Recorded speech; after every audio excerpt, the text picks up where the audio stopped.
원장님, 그러면 조울증에 대해서는 마지막으로 조울증 환자들한테 좀 조언해 주실 만한 게 있으시다면 좀 부탁드립니다. 네. 조울증이라는 건 참 어려운 병입니다. 예, 환자분들에게도 힘든 병이고 저희한테도 힘든 병이고요. 특히 조울증이 힘든 이유는 본인이 조증이나 경조증 상태에 도달을 하면 스스로가 문제가 아니라고 생각하는 경우도 있어요. 그걸 저희 용어로는 병식이 없다라고 표현을 하는데요. 스스로가 문제라고 생각하지 않기 때문에 치료도 안 받으려고 하세요. 네. 뭐 그런 경우에는 저희도 참 어렵습니다. 그렇다고 해서 강제로 치료를 하자니 그 정도로 증상이 심하지는 않고 설득해서 치료를 하자니 환자분께서는 지금 병의 증상 때문에 말을 안 듣고 그래서 병이 악화되는 경우가 많거든요. 네. 그래서 이런 힘든 병이지만 제가 미국에서 공부해온 바로는 지금도 세계 다양한 학자들이 조울증을 정복하기 위해 다방면에서 노력하고 있습니다. 그래서 장기적으로는 좋은 약들도 많이 나오고 있고 언젠가는 조울증을 완치라고 할 수 있을 정도로 치료할 수 있는 그런 방법이 생길 것 같아요. 네. 그렇기 때문에 우선은 지금 본인께서 유지하고 있는 위치에서 최선의 노력을 다하시면 좋을 것 같고 지금 치료받고 계시는 치료자를 전적으로 신뢰하고 그 치료자의 말을 잘 따르시는 것이 제가 보기에는 병을 관리하기 위해 제일 좋은 방법 같아요. 원장님, 하나 질문이요. 네. 그 조울증을 약을 끊을 수도 있나요, 나중에? 네. 조증이나 우울증이 생기지 않는 시기가 아주 오래 지속되면 조심스럽게 약을 끊어보기도 하는데요. 네.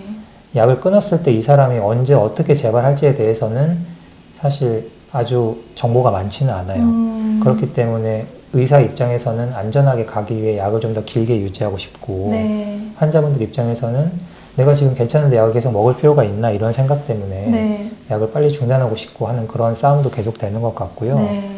그리고 앞서 말씀드렸던 것처럼 어떤 사람이 경조증이나 조증 시기가 짧게 왔다 사라졌다 처음으로 네. 그러면 의사 입장에서는 고민이 됩니다.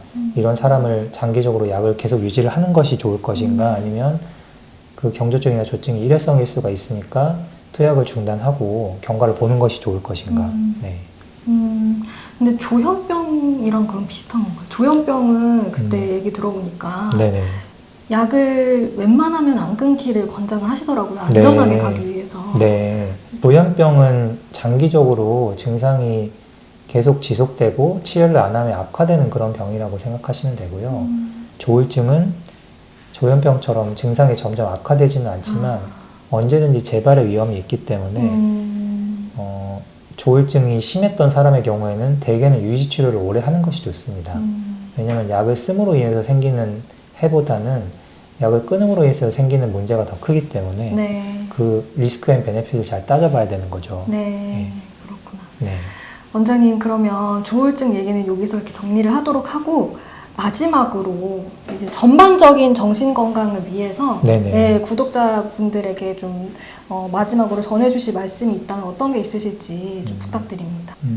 제가 한국에서 그렇게 길진 않았지만 정신과 의사 생활을 하면서 느낀 게 사람들이 참 힘들게 살고 있구나 이런 생각을 많이 합니다. 그만큼 세상이 치열해져 가고 있다는 뜻도 되는 것 같고요. 그래서 마음의 여유를 찾고 한 발씩 양보하고 네. 서로에 대한 배려를 조금만 가지면 병이 안 생길 만한 사람들이 많은데 이제 그런 외부 스트레스 때문에 병원에 오시는 경우가 점점 늘어나다 보니까 네. 그런 생각을 많이 하는 것 같은데요. 네.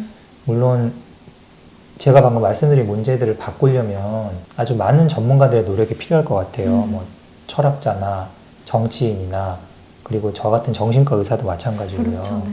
당장 눈앞에 놓인 문제에 대해서만 전전긍긍하고 괴로워하지 말고 좀 더 장기적인 인생의 의미나 인간관계에 대한 본질 이런 부분에 대한 고민을 좀 깊게 하다 보면 눈앞에 있는 문제들을 좀 더 잊을 수 있게 되고 그리고 네. 마음의 여유를 찾고 서로서로 좀 따뜻하게 대할 수 있지 않을까 네. 그런 기대를 가져봅니다. 아, 그렇게 하면 또 정신도 건강해질 수 있다. 네, 네. 그래서 그렇게 모든 사람들이 노력하면 세상이 바뀔 수 있겠지만 그게 참 쉬운 일이 아니죠. 그쵸. 네, 그래서 저부터라도 노력하려고 항상 생각하고 있습니다. 네, 그러니까 너무 아둥바둥하면서 살지 말아라, 약간 이런 말씀이신 것 같기도 한데. 그렇기도 하고요. 네. 남에 대한 배려를 좀 가지고 살라. 이게 좀 더 제가 보기에는 정확한 뜻인 것 같아요. 남에 대한 배려를 좀 예. 하면서. 근데 그러려면 마음의 여유가 있어야 되잖아요. 네. 마음의 여유가 있으려면 말씀하신 것처럼 바로 눈앞에 있는 것만 생각하지 말고 좀 더 길고 깊게 생각하는 연습도 필요하다라는 게 제 생각입니다. 네. 알겠습니다, 원장님. 오늘 오랜 시간 동안 좋은 말씀 해주셔서 너무 감사합니다. 감사합니다. 감사합니다. 네.